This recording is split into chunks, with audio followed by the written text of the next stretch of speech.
6 பல் சின்ன வெங்காயம் சேர்த்திக்கோங்க, 7-8 பல் பூண்டு, 2 துண்டு இஞ்சி, 2 டேபிள் ஸ்பூன் கடலை மாவு சேர்த்தும் போது நல்லா மசாலா ஈயம் பிடிக்கிற மாதிரி பிடிச்சிக்கங்க. கடலை மாவு கண்டிப்பாக சேர்த்திக்கோங்க. 2 டேபிள் ஸ்பூன் கார்ன்ஃப்ளவர் மாவு, 2 டேபிள் ஸ்பூன் அரிசி மாவு சேர்த்துனா எண்ணெய் குடிக்காதுங்க.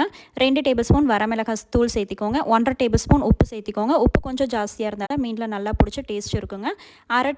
லெமனை வந்து நல்லா பிழிஞ்சு விட்டுட்டு கொஞ்சோண்டு மட்டும் தண்ணி சேர்த்து இந்த கன்சிஸ்டன்சிக்கு அரைச்சி எடுத்துக்கோங்க. ரொம்ப கெட்டியாகவும் இல்லாமல் ரொம்ப தண்ணியாட்டம் இல்லாமல் இந்த கன்சிஸ்டன்சியில் கலந்து நம்ம க்ளீன் பண்ணி வச்சுருக்கிற மீனில் எல்லாத்தையும் நல்லா இந்த மாதிரி தடவி வச்சுருங்க. 1 மணி நேரம் கழித்து நம்ம இட்லி பாத்திரத்தில் வேக வச்சு எடுத்துக்கலாங்க. நான் ஒரு 5 பீஸ் மட்டும் இட்லி பாத்திரத்தில் வேக வைக்கிறதுக்கு எடுத்துக்கிட்டேன். இட்லி தட்டில் இந்த மாதிரி 1 மணி நேரம் கழித்து நம்ம வேக வச்சுக்கலாங்க. தண்ணி கொதிச்சதுக்கப்புறம் வச்சுக்கோங்க. 5 நிமிஷம் மட்டும் வேக வச்சு எடுத்தால் போதுங்க. 5 நிமிஷத்துக்கு மேலே விட்டிங்கன்னா ரொம்ப மீன் வெந்துடும். எடுக்கும்போது தொதுன்னு வந்துடுங்க.